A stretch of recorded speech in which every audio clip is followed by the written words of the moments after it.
Une ferme piscicole évolue dans l'élevage des poissons, une ferme avicole dans l'élevage des volailles et une ferme maraîchère dans la culture des légumes. Une ferme intégrée, alors, c'est quoi? Quelle est son utilité et comment est-ce qu'elle fonctionne? Comment est-ce qu'on la met en place? C'est l'objet de cette vidéo. Bonjour, mon nom c'est Edem Safli, je suis business developer, consultant agricole, alumni du Centre Sangaï, initiateur de Ziraya Academy, un programme de formation accélérée et d'accompagnement en entrepreneuriat vert, fondateur et CEO de Micro Macro. Et je vous propose dans cette vidéo de faire le tour de la question sur les fermes intégrées. C'est parti. Et voilà, on le disait tantôt, une ferme piscicole est une ferme qui évolue dans la pisciculture, une ferme avicole évolue dans l'aviculture et une ferme maraîchère dans le maraîchage. Une ferme intégrée va donc être une ferme qui associe plusieurs activités traditionnellement menées de façon séparée. Et donc, dans une ferme intégrée, on va retrouver non seulement l'aviculture séparée, le maraîchage séparé ou la pisciculture séparée, mais toutes ces activités menées ensemble. Vous vous demandez certainement quelle est l'utilité de l'agriculture intégrée. Eh bien, cette agriculture se repose sur le principe de la synergie, du recyclage. L'idée ici, c'est de jouer sur les interactions naturelles des différentes unités de production de façon à améliorer la productivité et la compétitivité globale. On va retrouver essentiellement trois niveaux d'intérêt, un niveau économique, un niveau écologique et un niveau social. D'un point de vue économique, le fait de mettre ensemble plusieurs unités de production va permettre de réduire les coûts de production parce que les déchets d'un secteur vont être valorisés dans un autre secteur. On n'aura donc plus besoin vraiment de faire venir beaucoup d'intrants de l'extérieur parce qu'on aura un système plus ou moins autonome. L'intérêt écologique vient du fait qu'on améliore la biodiversité, on n'a plus vraiment à lutter contre la nature, mais on favorise la multiplication des êtres vivants qui vont devenir des alliés pour la production, qui vont aider le producteur à produire beaucoup plus et mieux avec moins et améliorer ainsi cette notion de respect de la terre nourricière qui nous donne à manger.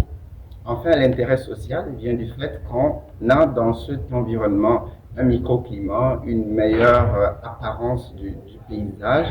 On produit à la fin des aliments sains, nutritifs, savoureux, qui respectent la santé des consommateurs et qui sont faciles à conserver. Dans la pratique, comment ce système se met en place et comment est-ce qu'il fonctionne? Prenons l'exemple d'un système intégré où on retrouve trois éléments, le maraîchage, l'aviculture et la pisciculture. Quelles vont être les interactions, les liens qu'on peut créer entre ces divers secteurs?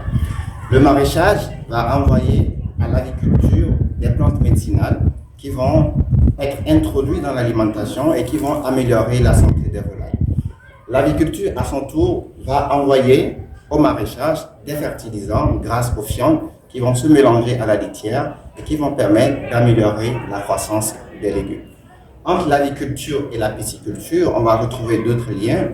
L'aviculture va également envoyer à la pisciculture des asticots.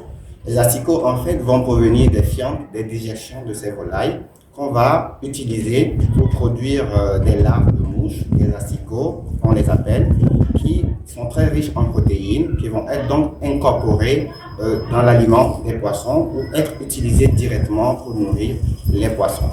En retour, la pisciculture va fournir à l'aviculture de la farine de poisson. Quand les gros poissons seront vendus, les petits qui restent vont être recyclés, utilisés, séchés, transformés en farine pour engraisser la volaille. Entre la pisciculture et le maraîchage, on va retrouver également plusieurs liens fonctionnels. La pisciculture va permettre de fertiliser le maraîchage grâce à l'eau qui est déjà très riche en nutriments, en fertilisants, grâce aux déjections des poissons, grâce au reste d'aliments.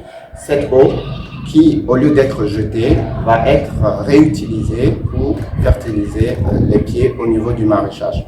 En retour, le maraîchage va aussi pouvoir fournir aux poissons des plantes médicinales qu'on pourra utiliser pour améliorer l'alimentation des poissons et leur santé.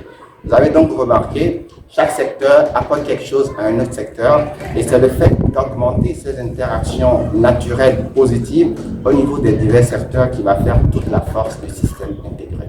Alors, ce système peut s'installer sur n'importe quel type de superficie, même sur 1 hectare, vous pouvez faire des exploits. Comment se fait le choix des unités de production? Tout dépend de vos objectifs, tout dépend de votre vision, tout dépend des besoins du marché. Mais l'idée essentielle, c'est de pouvoir trouver des unités qui interagissent entre elles et qui permettent de renforcer cet effet de synergie. Merci d'avoir suivi cette vidéo jusqu'au bout. Nous avons donc compris ce que c'est les fermes intégrées. Ce sont des fermes qui associent plusieurs types de production menées traditionnellement de façon séparée. Nous avons compris qu'il y a un intérêt économique, un intérêt écologique et un intérêt social au développement de ce type d'agriculture. Nous avons également compris que cela se met en place en mettant plusieurs unités de production. Nous avons vu l'exemple avec 3 types d'unités. On peut en faire encore plusieurs. Je vous laisse en téléchargement gratuit la version PDF de cette vidéo. Et pour vous tous qui êtes intéressés par le lancement de projets de ferme intégrée, nous nous ferons un plaisir de vous accompagner dans cette nouvelle aventure.